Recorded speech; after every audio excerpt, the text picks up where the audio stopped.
T ಪರೀಕ್ಷೆಯ ಸ್ಪರ್ಧಾ ಮಿತ್ರರಿಗೆ ನಮ್ಮ ಚಾನಲ್ಗೆ ಸ್ವಾಗತ. ಇಂದಿನ ತರಗತಿಯಲ್ಲಿ ಭಿನ್ನರಾಶಿಗಳು ಅನ್ನುವ ಒಂದು ಚಾಪ್ಟರ್ ಬಗ್ಗೆ ಅಧ್ಯಯನ ಮಾಡೋಣ. ಸಾಕಷ್ಟು ಸ್ಪರ್ಧಾ ಮಿತ್ರರು ಕೇಳ್ತಾ ಇದ್ರು, ಸರ್ ಸಿಲೆಬಸ್ ವೈಸ್ ಕ್ಲಾಸ್ಗಳನ್ನು ಮಾಡಿ. ಹೀಗಾಗಿ ಈ ಒಂದು ಸಿಲೆಬಸ್ ಪ್ರಕಾರನೇ ನಾವು ಒಂದು ಕ್ಲಾಸ್ಗಳನ್ನು ಮಾಡ್ತಾ ಇದ್ದೇವೆ. ನೀವೇನಾದರೂ ನಮ್ಮ ಚಾನಲ್ಗೆ ಹೊಸಬರಾಗಿದ್ದರೆ ಈ ಕೂಡಲೇ ಸಬ್ಸ್ಕ್ರೈಬ್ ಮಾಡ್ಕೊಳ್ಳಿ, ಹಾಗೆ ಸಪೋರ್ಟ್ ಮಾಡ್ತಾ ಇರಿ ಅಂತ ಹೇಳ್ತಾ ನಮ್ಮ ಒಂದು ಚಾಪ್ಟರನ್ನು ಸ್ಟಾರ್ಟ್ ಮಾಡೋಣ. ಭಿನ್ನರಾಶಿಗಳು ಅಂದರೆ ಏನು ಅನ್ನುವ ಒಂದು ವ್ಯಾಖ್ಯಾನವನ್ನು ನೀವಿಲ್ಲಿ ಗಮನಿಸಬಹುದು. ಒಂದು ಪೂರ್ಣ ವಸ್ತುವಿನ ಸಮಭಾಗವನ್ನು ಭಿನ್ನರಾಶಿ ಅಂತ ಕರೀತಾರೆ ಅಂತ ಇಲ್ಲಿ ಹೇಳ್ತಾ ಇದ್ದಾರೆ. ಹೀಗಂದ್ರೆ ಏನಂದರೆ ಯಾವುದಾದ್ರೂ ಒಂದು ವಸ್ತು ಇದೆ ಅಂತಂದರೆ, ಇದರ ಭಾಗಗಳಾಗಿರ್ತಾವಲ್ಲ ಅಥವಾ ಭಾಗವನ್ನು ಮಾಡಿರ್ತೀವಿ, ಆ ಭಾಗದ ಒಂದು ಸಮಭಾಗಗಳನ್ನು, ಇಲ್ಲಿ 4 ಭಾಗಗಳಿದ್ದಾವೆ, ಈ 4ರಲ್ಲಿ ನಾನು ಒಂದು ಬಣ್ಣವನ್ನು ತುಂಬಿದ್ದೀನಿ. ಈ ರೀತಿಯಾಗಿ ಬರೆದ್ರೆ ಒಂದು ಭಾಗವನ್ನು ಬಣ್ಣವನ್ನು ತುಂಬಿದ್ದೀನಿ. ಇದು 1/4 ಅಂಶ ಆಯಿತು. ಇದಕ್ಕೆ ನಾವು ಭಿನ್ನರಾಶಿ ರೂಪ ಅಂತ ಕರಿತೀವಿ. ಈ ಭಿನ್ನರಾಶಿ ರೂಪ ಯಾವಾಗಲೂ ಕೂಡ P/Q ರೂಪದಲ್ಲೇ ಇರುತ್ತೆ, ಇದೊಂದು ನೆನ್ಪಿಟ್ಕೊಳ್ಬೇಕು. ನಂತರ ಇಲ್ಲಿ ಅಂಶ ಮತ್ತು ಛೇದಗಳನ್ನು ನಾವು ಭಿನ್ನರಾಶಿಯ ರೂಪದಲ್ಲಿ ಬರಿತೀವಿ. ಈ P ಅಂದರೆ ಅಂಶ ಮತ್ತು ಛೇದ Q. ಇಂಗ್ಲೀಷಲ್ಲಿ ನ್ಯೂಮಿರೇಟರ್ ಆ್ಯಂಡ್ ಡಿನಾಮಿನೇಟರ್ ಅಂತ ಕರಿತೀವಿ. ನ್ಯೂಮಿರೇಟರ್ ಮೇಲ್ಗಡೆ, ಡಿನಾಮಿನೇಟರ್ ಕೆಳಗಡೆ ಇರುತ್ತೆ. ಈಗ ಭಿನ್ನರಾಶಿಗಳನ್ನು ಹೋಲಿಕೆ ಮಾಡಬೇಕಾದಾಗ ನಾವು ದೊಡ್ಡದು ಮತ್ತು ಸಣ್ಣದು ಅನ್ನುವಂಥ ಚಿಹ್ನೆಗಳಿಂದ ಗುರುತಿಸ್ತೀವಿ, ಅಥವಾ ಸಮ ಅಂತ ಅನ್ನುವ ಒಂದಷ್ಟು ಸನ್ನೆಗಳಿಂದ ನಾವು ಇದನ್ನು ಬಳಸ್ತೀವಿ. ಇವಾಗ ನೆಕ್ಸ್ಟ್ ಏನು ಮಾಡೋಣ ಅಂತಂದರೆ, ಈ ಭಿನ್ನರಾಶಿಯಲ್ಲಿ 3 ವಿಧಗಳಿದ್ದಾವೆ. ಈ ಭಿನ್ನರಾಶಿಯಲ್ಲಿ ಟೋಟಲ್ ಆಗಿ 3 ವಿಧಗಳಿದ್ದಾವೆ. ಮೊದಲನೇ ವಿಧ ಸಮ ಭಿನ್ನರಾಶಿ, ಎರಡನೇ ವಿಧ ವಿಷಮ ಭಿನ್ನರಾಶಿ, ಈ ವಿಷಮ ಭಿನ್ನರಾಶಿಯ ನಂತರ ಬರೋದು ಮಿಶ್ರ ಭಿನ್ನರಾಶಿ. ಏನು ಸಮ ಭಿನ್ನರಾಶಿ ಅಂದರೆ ಕ್ಲಿಯರ್ ಆಗಿ ನೋಡ್ರಿ, ಅಂಶವು ಛೇದಕ್ಕಿಂತ ಚಿಕ್ಕದಾಗಿರುತ್ತೆ. ಅಂಶ ಛೇದಕ್ಕಿಂತ ಚಿಕ್ಕದಾಗಿರುತ್ತೆ ಅಂದರೆ 3/4. ಈಗ ಅಂಶ 3, ಛೇದ 4. ಈ ರೀತಿ ಇರುವಂಥ ಒಂದು ಭಿನ್ನರಾಶಿ ರೂಪಕ್ಕೆ ನಾವು ಸಮ ಭಿನ್ನರಾಶಿ ಅಂತೀವಿ. ಇನ್ನು ವಿಷಮ ಭಿನ್ನರಾಶಿ ಅಂದರೆ ಇದರ ಉಲ್ಟ, ಅಂಶವು ಛೇದಕ್ಕಿಂತ ದೊಡ್ಡದಾಗಿರುತ್ತೆ. ನೋಡ್ರಿ, ಅಂಶ 15, ಛೇದ 7. 15 ಅಂಶ ದೊಡ್ಡದಾಗಿದೆ, ಛೇದ ಸಣ್ಣದಾಗಿದೆ. ಇನ್ನು ಮಿಶ್ರ ಭಿನ್ನರಾಶಿ ಅಂದರೆ ಇಲ್ಲಿ ನೋಡ್ರಿ, ಒಂದು ಪೂರ್ಣ ಸಂಖ್ಯೆ ಇರುತ್ತೆ ಮತ್ತು ಒಂದು ಭಿನ್ನರಾಶಿ ಇರುತ್ತೆ. ಒಂದು ಪೂರ್ಣ ಸಂಖ್ಯೆ, ಒಂದು ಭಿನ್ನರಾಶಿ. ಈ ರೀತಿಯಾಗಿರುವಂಥ ಸಂಯೋಜನೆ ಹೊಂದಿರುವಂಥ ಒಂದು ಭಿನ್ನರಾಶಿಗಳಿಗೆ ನಾವು ಮಿಶ್ರ ಭಿನ್ನರಾಶಿಗಳು ಅಂತ ಕರಿತೀವಿ. ಈಗ ಏನು ಎಕ್ಸಾಮಲ್ಲಿ ಇಂಪಾರ್ಟೆಂಟ್ ಆಗಿರುವಂಥ ಕಾನ್ಸೆಪ್ಟ್ಗಳು ಬರ್ತವೆ, ಅದರ ಒಂದು ಡಿಸ್ಕಷನನ್ನು ಮಾಡೋಣ. ಮೊದಲಿಗೆ ನಿಮಗೆ ಇನ್ನೊಂದಿಷ್ಟು ಬೇಸಿಕ್ ಥಿಂಗ್ಸ್ ಗೊತ್ತಿರಬೇಕಾಗತ್ತೆ. ಅದೇನೆಂದರೆ, ವಿಷಮ ಭಿನ್ನರಾಶಿಯನ್ನು ಮಿಶ್ರ ಭಿನ್ನರಾಶಿಯಾಗಿ ಹೇಗೆ ಬರೆಯೋದು. ವಿಷಮ ಭಿನ್ನರಾಶಿ ಅಂದರೆ ಗೊತ್ತು ನಿಮಗೆ. ವಿಷಮ ಭಿನ್ನರಾಶಿ ಅಂದರೆ ಅಂಶ ದೊಡ್ಡದಾಗಿರುತ್ತೆ, ಛೇದ ಸಣ್ಣದಾಗಿರುತ್ತೆ. ಕ್ಲಿಯರ್ ಅಲ್ವಾ? ಇದನ್ನು ನಾವು ಯಾವ ರೀತಿ ಮಿಶ್ರ ಭಿನ್ನರಾಶಿಯಾಗಿ ಬರಿತೀವಿ ಕ್ಲಿಯರ್ ಆಗಿ ನೋಡ್ರಿ. ಇದನ್ನು ನಾವು ಭಾಗಾಕಾರ ರೀತಿಯಲ್ಲಿ ಮಾಡಬೇಕಾಗತ್ತೆ. ಅಂಶವನ್ನು ಯಾವಾಗಲೂ ಒಳಗಡೆ ಬರೀಬೇಕು, ಛೇದವನ್ನು ಹೊರಗಡೆ. ಇವಾಗ ಭಾಗಾಕಾರ ಮಾಡಿರಿ, 7 × 4 = 28. ಹಾಗಿದ್ರೆ ಉಳಿದಿರೋದು 2. ಇದನ್ನು ನಾವು ಮಿಶ್ರ ಭಿನ್ನರಾಶಿಯಾಗಿ ಹೇಗೆ ಬರೆಯೋದು? ಒಂದು ರೀತಿಯಾದಂಥ ಫಾರ್ಮುಲಾ ಇದೆ. ಫಾರ್ಮುಲಾ ಒಂದು ಸ್ವಲ್ಪ ಏನಂದರೆ ಟ್ರಿಕ್ ಇದೆ. ಏನಂದರೆ, ಭಾಗಲಬ್ಧ. ನೆಕ್ಸ್ಟು ಇಲ್ಲಿ ನಾವೇನು ಮಾಡಬೇಕಂದ್ರೆ, ಕೆಳಗಡೆ ಭಾಜಕವನ್ನು ಬರೀಬೇಕು, ಪೂರ್ಣ ಸಂಖ್ಯೆಯಾಗಿ ಭಾಗಲಬ್ಧ. ನೆಕ್ಸ್ಟು ಭಾಜಕವನ್ನಾಗಿ ಛೇದ, ಮತ್ತು ಅಂಶದಲ್ಲಿ ಶೇಷವನ್ನು ಬರೀಬೇಕು. ಈಗ ನೋಡೋಣ. ಇದು ಭಾಗಲಬ್ಧ, ಇದು ಶೇಷ, ಇದು ಭಾಜಕ. ಹಾಗಿದ್ರೆ ನೋಡಿರಿ, ಭಾಗಲಬ್ಧ ಯಾವುದರಲ್ಲಿ 4 ಪೂರ್ಣ ಸಂಖ್ಯೆ ಆಗಿರುತ್ತೆ, ಮತ್ತು ಭಾಜಕ 7 ಆಗಿರುತ್ತೆ. ನೆಕ್ಸ್ಟು ಶೇಷ 2. ಕ್ಲಿಯರಾ? ಈ ರೀತಿಯಾಗಿ ನಾವು ವಿಷಮ ಭಿನ್ನರಾಶಿಯಲ್ಲಿರುವಂಥ ಸಂಖ್ಯೆಗಳನ್ನು ಮಿಶ್ರ ಭಿನ್ನರಾಶಿಗಳಾಗಿ ಬರಿತೀವಿ. ಕ್ಲಿಯರ್? ಈಗ ಉಲ್ಟಾ ಮಾಡೋಣ. ಏನು ಮಿಶ್ರ ಭಿನ್ನರಾಶಿ ಇದ್ದಿದ್ದನ್ನು ವಿಷಮ ಭಿನ್ನರಾಶಿ ಯಾವ ರೀತಿ? ಇವಾಗ 5.4 3 ಇದೆ ಅಂದ್ಕೊಳ್ರಿ. ಇದನ್ನು ನಾವು ವಿಷಮ ಭಿನ್ನರಾಶಿಯಾಗಿ ಬರೆಯೋದು ಹೇಗೆ? ಕ್ಲಿಯರ್? ಈಗ ನೋಡ್ರಿ, 3 × 15, ಅದಕ್ಕೆ +4. ಹಾಗಿದ್ರೆ 3 × 15, 15 + 4 19, ಕೆಳಗಡೆ 3 ವಿಷಮ ಭಿನ್ನರಾಶಿ ಆಯಿತು. ಇನ್ನೊಮ್ಮೆ 10 1 ಅಂಶ. ಇವಾಗ 2 10 20 +1 21.2. ಈ ರೀತಿಯಾಗಿ ಮಿಶ್ರ ಭಿನ್ನರಾಶಿ ಇದ್ದದ್ದನ್ನು ವಿಷಮ ಭಿನ್ನರಾಶಿಯಾಗಿ ಬರೆಯೋದು. ಇವಾಗ ಡೈರೆಕ್ಟಾಗಿ ಭಿನ್ನರಾಶಿಗಳ ಸಂಕಲನಕ್ಕೆ ಹೋಗೋಣ. ಮೊದಲನೇದಾಗಿ ಛೇದಗಳು ಸಮ ಇದ್ದಾಗ.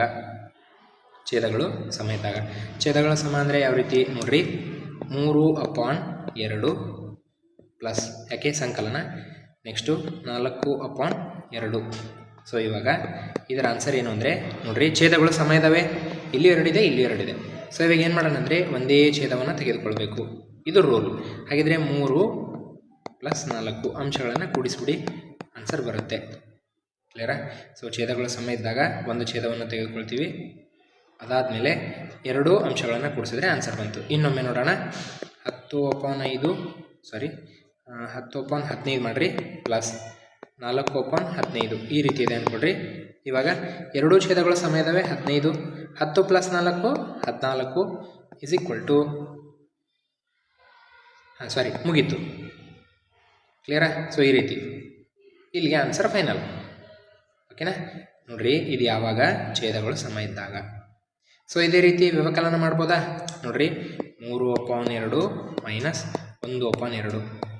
ನೋಡ್ರಿ, ಛೇದಗಳು ಸಮ ಇದ್ದಾವೆ 2. ಹಾಗಿದ್ರೆ ಮೇಲೆ ಇರೋದನ್ನು ನಾವೇನು ಮಾಡಬೇಕು, ಇವಾಗ ಕಳಿಬೇಕು. 3ರಲ್ಲಿ 1 ಹೋದರೆ 2/2. ಕ್ಲಿಯರ್? ಗೊತ್ತಾಯ್ತಾ? ಸೊ ಇವಾಗ ಎರಡನೇ ಮೆಥಡ್ಗೆ ಹೋಗೋಣ. ಛೇದಗಳು ಸಮ ಇಲ್ಲದೆ ಇದ್ದಾಗ ಯಾವ ರೀತಿ ಮಾಡೋದು ಸಂಕಲನ. ನೋಡ್ರಿ, 3/5 + 4/3 ಈ ರೀತಿ ಇದೆ.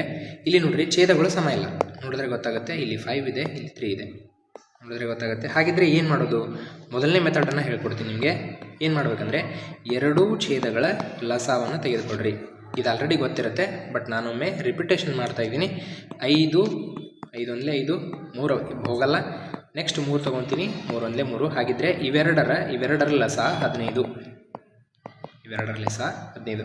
ಸೊ ಇಲ್ಲಿ ಇರುವಂಥ ಸಂಖ್ಯೆಗಳು 1 ಬರೋವರೆಗೂ ಕೂಡ ನಾವು ಲಸವನ್ನು ಕಂಡುಹಿಡ್ತಾ ಹೋಗ್ತೀವಿ. ಲಸ 15 ಬಂತು. ಆ ಲಸವನ್ನು ನೀವು ಕೆಳಗಡೆ ಬರೀಬೇಕು. ಕ್ಲಿಯರಾ? ಛೇದದಲ್ಲಿ ಬರೀಬೇಕು. ಇದು ಯಾವಾಗ? ಛೇದ ಸಮ ಇಲ್ಲದೆ ಇದ್ದಾಗ. ಕ್ಲಿಯರಾ?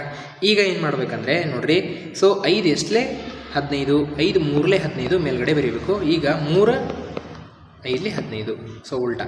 ಹಾಗಿದ್ರೆ ಇವೆರಡು ಗುಣಿಸಿ 3 3 9 ಪ್ಲಸ್ 4 5 20. ಹಾಗಿದ್ರೆ 20 + 9 29/15 ಇಸ್ ಫೈನಲ್ ಆನ್ಸರ್. ಅರ್ಥ ಆಯ್ತಲ್ವಾ? ಕ್ಲಿಯರಾ? ಈಗ ವ್ಯವಕಲನ ಮಾಡೋಣ. ಸರಿ, ಇನ್ನೊಂದು ಮೆಥಡ್ ಹೇಳಿಬಿಡೋಣ. ಇಲ್ಲಿ ಕಂಪ್ಲೀಟ್ ಆಗಿಬಿಡುತ್ತೆ ಅಂದ್ರದ್ದು.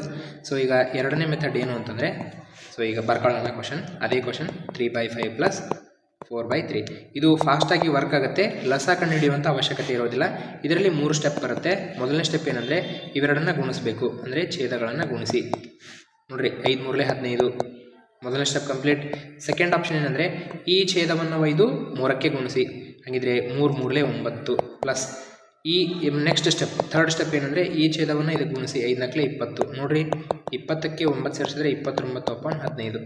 ನೋಡಿರಿ, ಸೊ ಇದೇನು ಹೇಳುತ್ತೆ ಅಂದರೆ ಈ ರೀತಿಯಾದಂಥ ಒಂದು ಆಕಾರ ಇರುತ್ತೆ. ನೋಡಿರಿ, 2 ಛೇದಗಳನ್ನು ಗುಣಿಸ್ರಿ. ಈ ಛೇದ ಒಯ್ದು ಇದಕ್ಕೆ, ಈ ಛೇದ ಒಯ್ದು ಇದಕ್ಕೆ. ಸೊ ಬಟರ್ಫ್ಲೈ ಮೆಥಡ್ ಕೂಡ ಅಂತ ಕರೀತಾರೆ, ಅಥವಾ ಓರೆ ಗುಣಾಕಾರ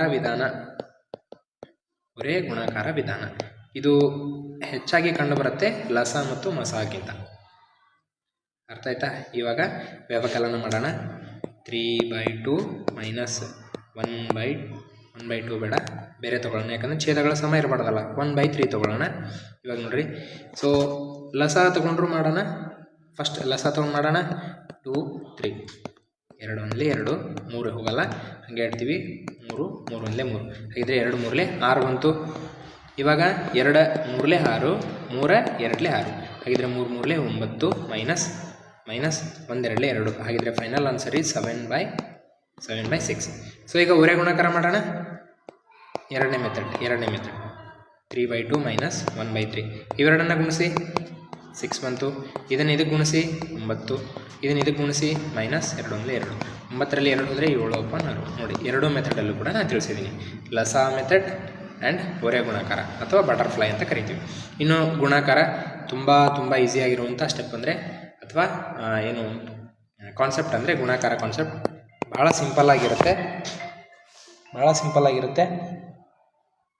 ಏನಂದರೆ 3/2 × 1/5 ಅಂತ ಇದೆ ನೋಡಿರಿ. ಸೊ ಈಗ ಏನು ಮಾಡ್ಬೇಕಂದ್ರೆ ಅಂಶದಿಂದ ಅಂಶಕ್ಕೆ ಗುಣಿಸ್ರಿ. 3 1 3, 2 5 10. ಛೇದಕ್ಕೆ ಗುಣಾಕಾರ ಮಾಡಬೇಕು, ಅಂಶದಿಂದ ಅಂಶಕ್ಕೆ. ಅರ್ಥ ಆಯ್ತಾ? ಇನ್ನೊಂದು ಮಾಡೋಣ. 10/5 15 ಮಾಡೋಣ ಇಂಟು 10/7. ನೋಡಿರಿ 10 ಹತ್ತಲೇ 3, 15 ಏಳೆ 105. ಇದು ನಮ್ಮ ಫೈನಲ್ ಆನ್ಸರ್. ಬಟ್ ಫೈನಲ್ ಅಲ್ಲ, ಕ್ಯಾನ್ಸಲ್ ಮಾಡಿದ್ರೆ ಇನ್ನೂ ಬೆಳೀತಾ ಹೋಗುತ್ತೆ. ಸೊ ಇಷ್ಟನ್ನು ಮಾಡಬೇಕು, ಅಂಶದಿಂದ ಅಂಶಕ್ಕೆ, ಛೇದದಿಂದ ಛೇದಕ್ಕೆ. ಸೊ ಇದರಲ್ಲಿ ಟಫ್ ಅಂದರೆ ಪ್ಲಸ್ ಆ್ಯಂಡ್ ಮೈನಸ್. ಸೊ ಹಾಗಿದ್ರೆ ಭಾಗಾಕಾರ ಯಾವ ರೀತಿ ಮಾಡೋದು ನೋಡಿರಿ. 3/2 ಇದೆ ಅಪಾನ್ 1/4 ಇದೆ. ಸೊ ಇದನ್ನು ಯಾವ ರೀತಿ ಭಾಗಾಕಾರ ಮಾಡಬೇಕು ಕ್ಲಿಯರಾಗಿ ನೋಡಿರಿ. 3/2ನ ಹಂಗೆ ಇಡ್ತೀನಿ, ಈ ಭಾಗಾಕಾರ ಇದ್ದನ್ನು ಗುಣಾಕಾರ ಅಂತ ಬರೀರಿ. ಸೊ ಇದನ್ನು ಉಲ್ಟಾ ಮಾಡಬೇಕು ಇವಾಗ. 4/1 ನೋಡಿರಿ, ಗುಣಾಕಾರ ಬಂತಲ್ವಾ, ಅಂಶದಿಂದ ಅಂಶ, ಛೇದದಿಂದ ಛೇದ. Final answer is 6. ಸೊ ಈ ಒಂದು ಸ್ಟೆಪ್ ಏನಿದೆ, ಭಾಗಾಕಾರದಿಂದ ಗುಣಾಕಾರ ಮಾಡ್ತೀವಲ್ಲ, ಈ ಒಂದು ಸ್ಟೆಪ್ ಏನಿದೆ ಇದಕ್ಕೆ ನಾವು ವೃತ್ಕ್ರಮ ಅಂತೀವಿ. ಸೊ ಈ ಒಂದು ವರ್ಡ್ ನೆನ್ಪಿಟ್ಕೋಬೇಕು, ವೃತ್ಕ್ರಮ. ಕ್ಲಿಯರಾ? ಭಾಗಾಕಾರ ಇದ್ದಿದ್ದು ಗುಣಾಕಾರ ಮಾಡಿದ್ರೆ ಈ ಸಂಖ್ಯೆ ಉಲ್ಟಾ ಆಗುತ್ತೆ. Okay fine. ಓಕೆ, ಸೊ ಹಾಗಿದ್ರೆ ಇಲ್ಲಿವರೆಗೂ ಕೂಡ ನೀವು ಕಾನ್ಸೆಪ್ಟನ್ನು ಕಲ್ತಿದ್ದೀರಿ. ಇನ್ಮೇಲೆ ಕೆಲವೊಂದಿಷ್ಟು ಕ್ವಶನ್ಸನ್ನು ಸಾಲ್ವ್ ಮಾಡೋಣ. ಅದರಿಂದ ಬರುವಂಥ ಒಂದು ಏನು ನಮಗೆ ನಾಲೆಜ್ ಇದೆ ಅದು ಕೂಡ ತುಂಬಾ ಪ್ರಯೋಜನ ಆಗುತ್ತೆ. ಈ ಎಕ್ಸಾಮಲ್ಲಿ ನೀವು ಭಿನ್ನರಾಶಿಗಳ ಮೇಲೆ ಯಾವುದೇ ಕ್ವಶನ್ ಇದ್ದರೂ ಕೂಡ ಈಸಿಯಾಗಿ ಬಿಡಿಸ್ತೀರಿ. ಓಕೆ, ಕ್ವಶನ್ಸ್ಗೆ ಹೋಗೋಣ. ಸೊ ಮೊದಲನೇ ಕ್ವಶನ್ ಕಾಣ್ತಾ ಇದೆ, 2/5 ಪ್ಲಸ್ 23/20 ಪ್ಲಸ್ 3/4 ಅಂತ ಇದೆ. ಇದರ ಒಂದು ಆನ್ಸರ್ ಏನು ಅಂದರೆ ಸುಲಭ ರೂಪ ಕೇಳ್ತಾ ಇದ್ದಾರೆ. ಓಕೆ, ಸೊ ಇವಾಗ ಏನು ಮಾಡ್ತೀನಿ ಅಂದರೆ ಇದನ್ನು ನಾನು ಈ ರೀತಿ ಬರಿತೀನಿ. 2/5 ಪ್ಲಸ್ 3/4 ಪ್ಲಸ್ 23/20. ಯಾಕಂದರೆ ನಾನಿಲ್ಲಿ ಒರೆ ಗುಣಾಕಾರ ವಿಧಾನದಿಂದ ಮಾಡ್ತೀನಿ. 5 4 20, 4 2 8 ಪ್ಲಸ್ 5 3 15. ಈ ಕಡೆ ಇರೋ ಸಂಖ್ಯೆಯನ್ನು ಹಾಗೆ ಬರೀತೀನಿ, 23/20. ನೋಡಿರಿ, 8 ಪ್ಲಸ್ 15 ಅಂದರೆ 23/20 ಪ್ಲಸ್ 23/20. ಈಗ ಎರಡು ಛೇದ ಸಮ ಇದ್ದಾವೆ, ಒಂದೇ ಛೇದವನ್ನು ತಗೊಳ್ತೀನಿ. ಮೇಲಿನ ಎರಡು ಸಂಖ್ಯೆಗಳನ್ನ ಕೂಡಿಸ್ಬಿಡ್ಬೇಕು. 46 ಆಯಿತು. ಕ್ಯಾನ್ಸಲ್ ಮಾಡೋಣ. 2 23 2 10 ಹಾಗಿದ್ರೆ final answer is 23/10. 23/10 is the final answer. ಕ್ಲಿಯರಾ? So next problem. ಇಲ್ಲಿ ನೋಡಿರಿ, ಎಲ್ಲ ಛೇದಗಳು ಕೂಡ ಸಮ ಇದ್ದಾವೆ. ಹಾಗಿದ್ರೆ 13ನ ಬರ್ಕೊಂಡ್ಬಿಡ್ತೀನಿ. ಸೊ ನೋಡಿರಿ, ಇಲ್ಲೇ ಮಾಡಿಬಿಡ್ತೀನಿ. 10ಕ್ಕೆ 5 ಕೂಡಿಸ್ರಿ, 15 ಆಯಿತು. 15ರಲ್ಲಿ 12 ಕಳೀರಿ, 3 ಆಯಿತು. 3ಕ್ಕೆ 6ನ್ನು ಸೇರಿಸಿದ್ರೆ 9 ಆಯಿತು. 9ಕ್ಕೆ ಮತ್ತೆ 6ನ್ನು ಸೇರಿಸಿದ್ರೆ 15 ಆಯಿತು. 15ರಲ್ಲಿ 3 ಕಳೆದರೆ 12 ಆಯಿತು. ಸೊ ಹಾಗಿದ್ರೆ ಫೈನಲ್ ಆನ್ಸರ್ ಈಸ್ 12/13. ಕ್ಲಿಯರ್? ತುಂಬ ಈಸಿ ಇದೆ. Next question. ಈಗ ನೋಡಿರಿ, 1/4 ಪ್ಲಸ್ 2 ಪೂರ್ಣ ಸಂಖ್ಯೆ 3/4. ಇದರ ಆನ್ಸರ್ ಎಷ್ಟು ಅಂತ ಕೇಳ್ತಾ ಇದ್ದಾರೆ. ಸೊ ಹಾಗಿದ್ರೆ ಈ ಮಿಶ್ರ ಭಿನ್ನರಾಶಿಯನ್ನು ವಿಷಮ ಭಿನ್ನರಾಶಿ ಮಾಡಿರಿ. 2 4 8 ಪ್ಲಸ್ 3 11/4. ಓಕೆನಾ? ಈಗ ಎರಡು ಛೇದಗಳು ಸಮ ಇದ್ದಾವೆ, 4. Okay, so 1 plus 11 is 12. 4 1 4 3 3 is the final answer. ಕ್ಲಿಯರಾ? ನೆಕ್ಸ್ಟ್ ಕ್ವಶನ್ಗೆ ಹೋಗೋಣ. ಸೊ ಈ ರೀತಿಯಾಗಿರುವಂಥ ಕ್ವಶನ್ ಇದೆ. ಈ ಕ್ವಶನ್ಗೆ ನೀವು ಕಮೆಂಟನ್ನು ಮಾಡಿರಿ ಆನ್ಸರನ್ನು. ಏನಂದರೆ ಇದರಲ್ಲಿ ತುಂಬ ಈಸಿ ಇದೆ. ಈ 999 ಕಾಮನ್ ಆಗಿ ತೊಗೊಂಡ್ಬಿಟ್ರೆ ಈಸಿಯಾಗಿ, ತುಂಬ ಈಸಿಯಾಗಿ ಇದನ್ನು ಬಿಡಿಸ್ಬೋದು. 999 ಕಾಮನ್ ಆಗಿ ತೆಗೀರಿ, ಆನ್ಸರನ್ನ ಕಮೆಂಟ್ ಮಾಡಿರಿ ಯಾವುದು ಆನ್ಸರ್ ಬರುತ್ತೆ ಅಂತ ಇದರಲ್ಲಿ. ನೆಕ್ಸ್ಟ್ ನೋಡಿರಿ,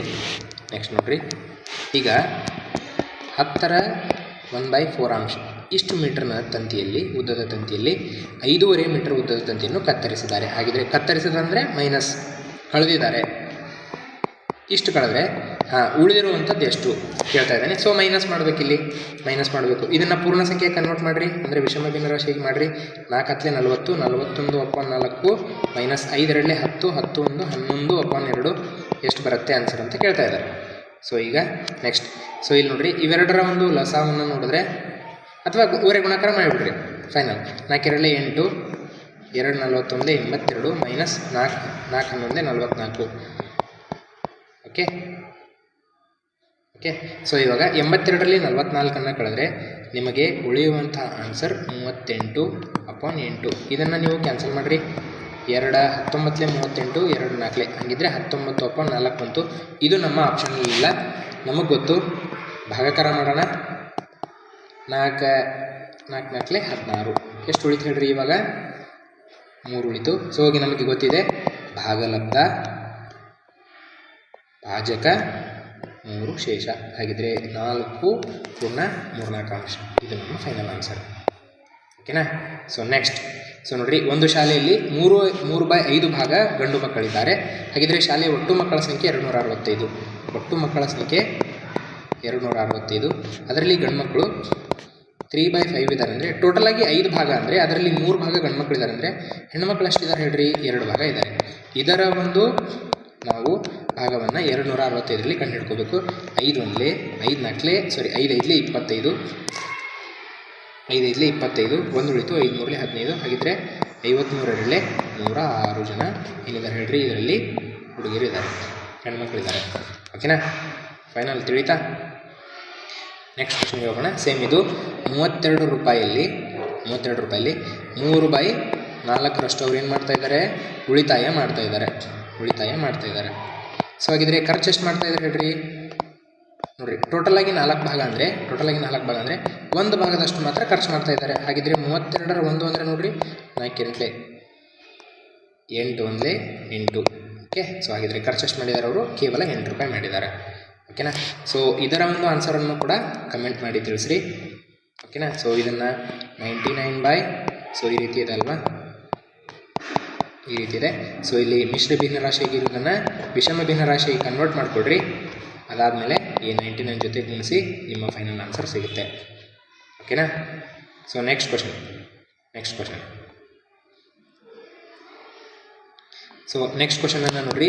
2 ಭಿನ್ನರಾಶಿಗಳ ಗುಣಲಬ್ಧ 6. 2 ಭಿನ್ನರಾಶಿಗಳ ಗುಣಲಬ್ಧ, ಯಾವುದೋ 2 ಭಿನ್ನರಾಶಿಗಳಿದ್ದಾವೆ, ಅವುಗಳ ಗುಣಲಬ್ಧ 6. ಅದರ ಒಂದು ಭಿನ್ನರಾಶಿ 5/3 ಆಗಿದೆ.